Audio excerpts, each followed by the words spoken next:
cutting edge body armor. We just sew it between the fabric and the lining, zero penetration. However, quite painful, I'm afraid. Hey guys, how you doing? It's Henry at Mowers, Blowers, and Guns. How's everybody doing? Welcome to part 5 of my When Shit Hits the Fan series on survival, protecting yourself, Armageddon, apocalypse, nuclear holocaust, whatever. From my first 2 episodes, I did episodes about when shit hits the fan and you have to evacuate your house and you have to take your family with you, and we have bug out bags and bug out cars.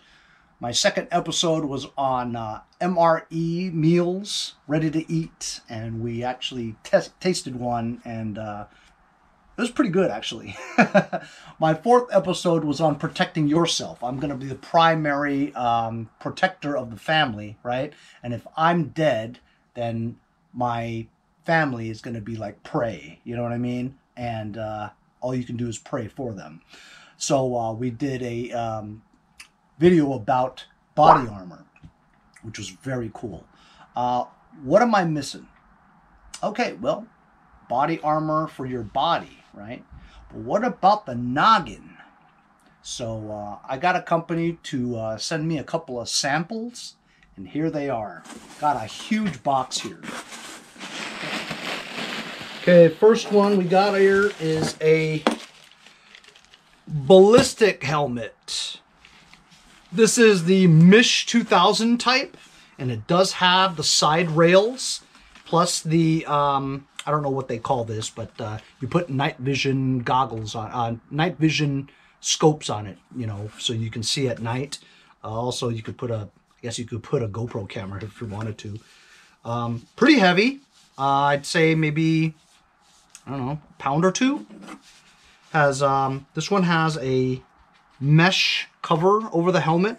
I guess you could stick stuff under it, or you can put tree branches there and make it kind of camouflage, put branches, leaves, all that stuff.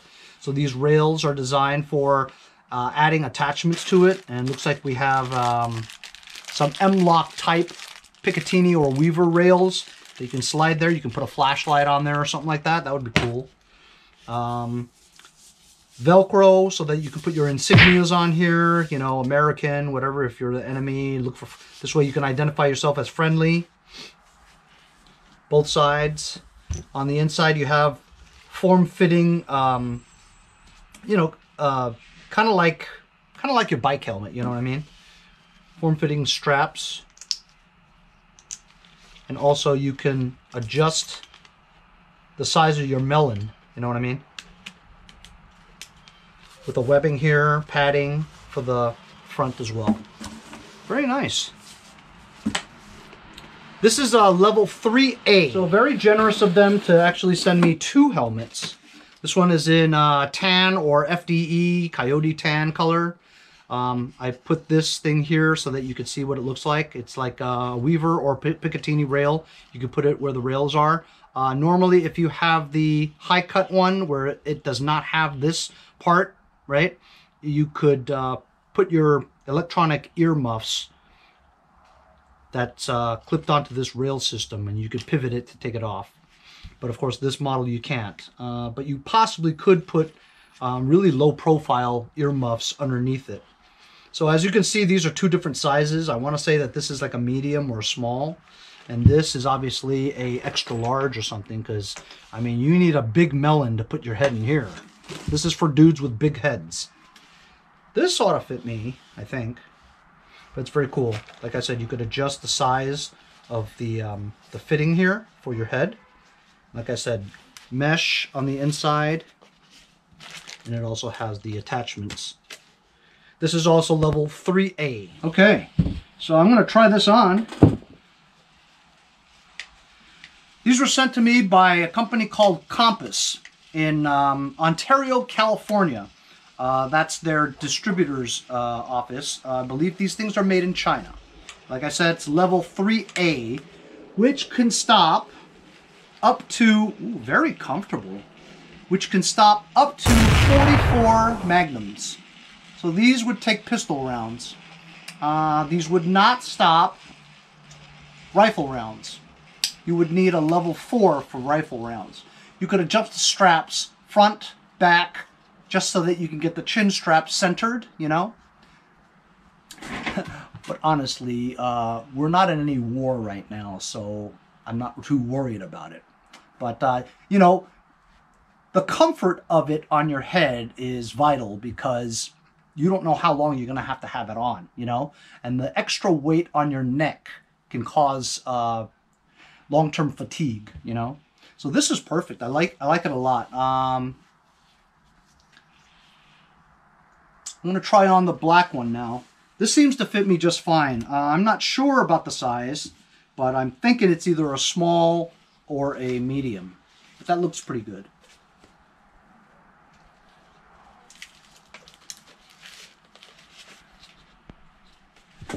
Okay, let's try on the black one. The black one's pretty cool looking too.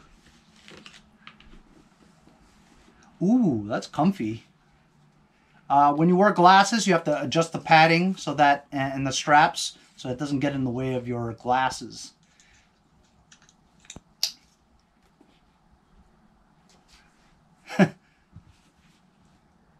Don't I look like Darth Vader? How's it look? It's good? It feels big on me because it's large, you know what I mean? Or extra large. Like I said, you can turn this thing over here and it tightens it on your head. Ooh, that feels much better when you tighten it. But it still looks big on me, right? Whatever, man, as long as it stops shrapnel. So these ballistic helmets, unless you got a level 4, NIJ level 4, you hope that nobody gives you a direct hit on these helmets.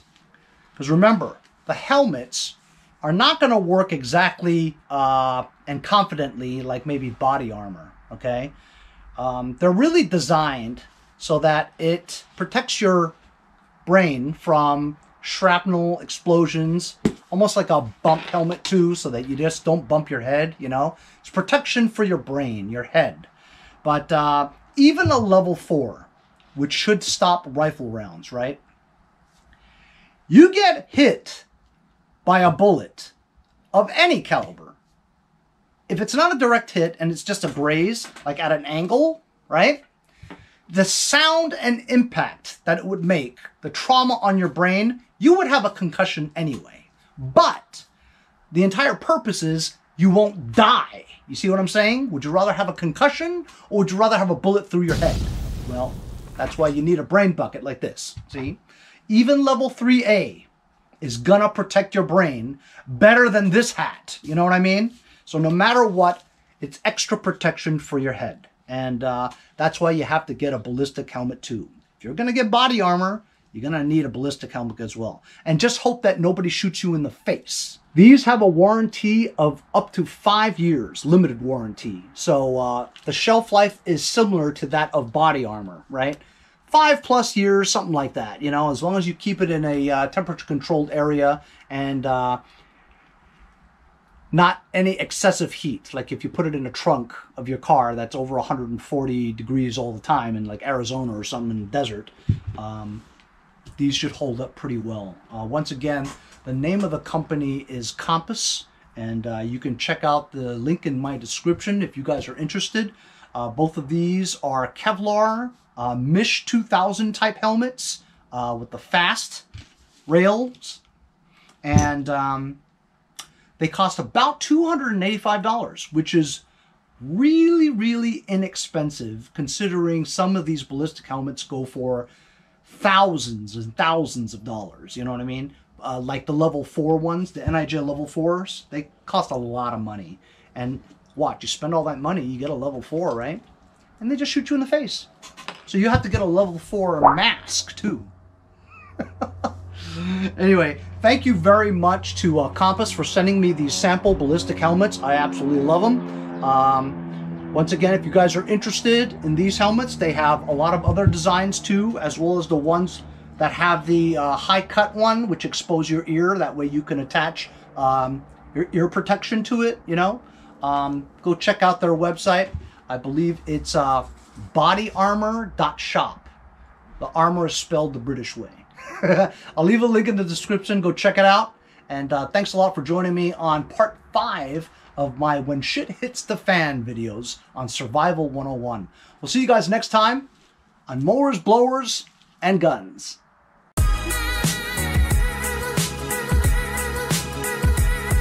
How about the lining? Tactical. Hey, I'm Henry from Mowers and Blowers.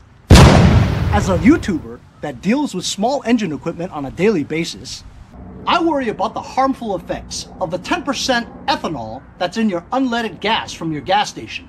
Here on the East Coast, as winter nears, I think about storing my summer lawn equipment for the winter. Ethanol absorbs moisture, and what it does is it could rust or corrode and clog up your jets in your carburetor. That's why I use Ethanol Safeguard with stabilizers from my friends over at Lucas Oil Products. Before you store your machines, a little bit of Lucas goes a long way. When you're ready to use your machines again, fire right out! If you guys enjoyed the video, remember to give me a like. Also, comment below. Subscribe. Remember, it doesn't cost anything to subscribe. It's free, right? Also, hit that little bell.